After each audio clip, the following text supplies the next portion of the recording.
There's a lot to cover in today's episode of Big Boy Pants Golf, so let's not waste any time. By wasting any time, that entire intro was under 7 seconds. You can time it. Travis Fulton's intro, on the other hand, is 23 to 24 seconds long. So you're watching all this fancy stuff. He's telling you all that the podcast entails, golf instruction, podcast, yada yada. That's a lot of wasted time. 7 seconds, 23 seconds, 16 seconds more just to get the show started.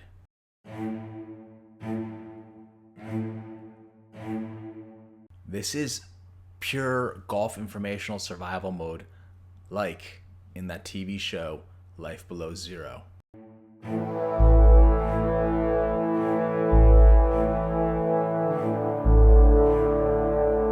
We got some Wolverines in the trap. Time to put them down and skin them and get them to market. Maybe get $200 a pelt for them. As I'm doing my early morning golf YouTuber preparations in terms of research, this video by Rick Shiels pops up in my trap, and it has in the heading, "Hate Live Golf?"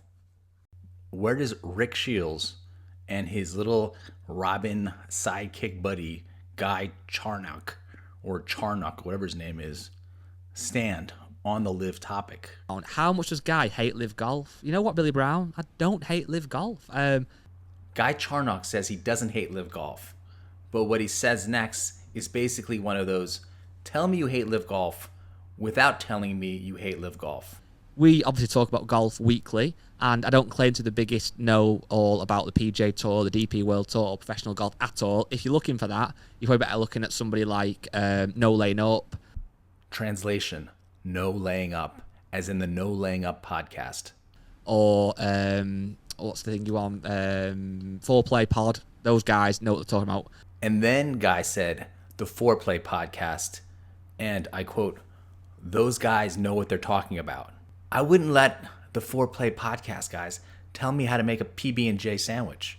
To me, those guys are basically like in Clockwork Orange. You know, the goofy buffoons walking around in white. So let's see what the No Laying Up guys and the Foreplay podcast guys say about live golf.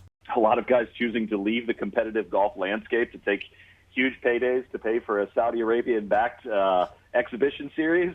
The No Laying Up guy, sounding very neutral. What a shocker. A golf influencer on the Rich Eisen show being anti-live.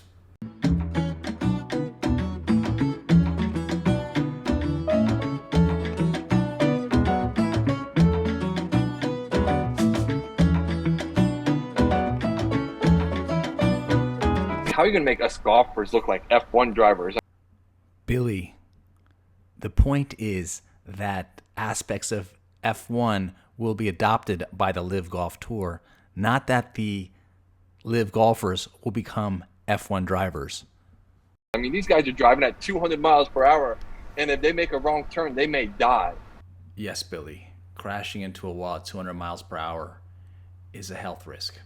I mean, if we hit a bad shot, like, we're not going to die. Billy, with the strong sorority girl logic. You're over there, man. Well, I mean, maybe we're on the LIV Tour. Yeah, there we go. Thanks for the Unbiased Golf Podcast recommendations, Guy Charnock. Money work. El mundo quiere dinero. I don't have the rights to any Enrique Iglesias music. Otherwise, that's what you would have just heard. But I did my best, came up with some copyright-free Miami kickin' beats. And now let's get into the LIV Golf Miami newly released team info that we can study, and I think you're going to find it muy interesante. That means very, very interesting. What's interesting to note is that with 12 teams, the top 4 teams will earn a first-round bye, and that DJ's 4 aces who have won the first 4 LIV events are already guaranteed a bye. For the 8 teams that don't get the automatic bye, this is where things get really interesting. The teams play another team not based on the bracket, but rather the higher ranked team gets to pick the team it wants to play against, opening up the door for some UFC MMA smack talk, because they should make these guys explain why they think the team they're picking to play are chumps. A lot of opportunity here. We just saw in the President's Cup, there's a lot of passive aggressiveness on the golf course. You know, that random fist pump, or maybe you do the JT thing where you click your heels together like a leprechaun. Verbalize it. Articulate it. Let the other guy know how you really feel. Don't just do passive aggressive. Get verbal aggressive. Internalizing anger is never a good thing, as our anger is likely to be turned against our bodies or ourselves, or externalized, distorting the world around us. This is from Psychology Today. Get it out. Tell the guy how you really feel. Now, once the teams decide who they're going to play, you're going to have 4-on-4, obviously, and there'll be 2 singles matches between those 4-on-4 guys. One will be the captain versus the other captain. You're also going to have the captain pick who he wants to play the other singles match. If you did the math and you're following with me, there's still 2 guys left on each team who aren't in the singles matches. They're playing alternate shot. It's kind of genius because it's so novel. And I know some guys on LIV Golf Tour sat there, thought outside the box and said, hey, let's stir it up and make it interesting.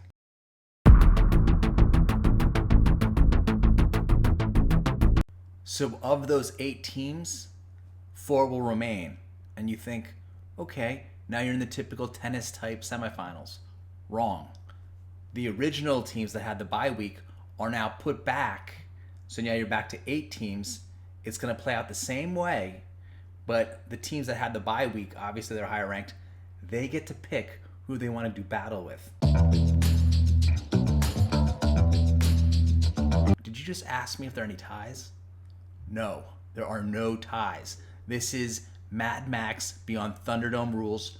2-man enter, 1-man leave. But in this case, it's 8-man enter, 4-man leave. Are you still picking up what I'm putting down? If so, you realize we have 4 teams left for the final. That's a total of 16 players. What do they do on the last day? You got twosomes going out. Shotgun start over the first 8 holes or so. I assume it's the first 8 holes. That's 2 times 8 is 16. Now, you're wondering, hey, in the other regular LIV tournaments, only 2 scores count on the first day, 2 scores count on the second day, 3 scores count on the third day. How many scores count now? All of them. I'll let that sink in for a second. Imagine the pressure. Huge purse. I believe it's $18 million to the first place team. Every shot matters. Your whole team's dependent on you. And in the future, once it has more of that country by country team feel, your whole country's dependent on you. Both the Golf Channel and ESPN note that Phil Mickelson and 3 others withdraw from LIV antitrust lawsuit against the PGA Tour. It's great that the Golf Channel didn't clearly state that nothing has changed throughout the text of the article. So I have a buddy text me in the morning saying, hey, if nothing changed, then why are they backing out? Luckily, this is cleared up in the ESPN article, so I forwarded it to my buddy to clear up the matter. Jonathan Grella, the LIV Golf spokesman, told ESPN that nothing has changed. The merits of the case, the PGA Tour's anti-competitive conduct, still stand and will be fully tested in court. And we look forward to that. LIV stands with the players whom the PGA Tour has treated so poorly, but we also recognize that to be successful, we no longer need a wide array of players to be on the suit. The moral of the story? Don't be like my buddy who texted me and had this knee-jerk reaction to headlines. That doesn't just apply to golf. That's pretty much every headline nowadays. Yeah. Lune. Money work.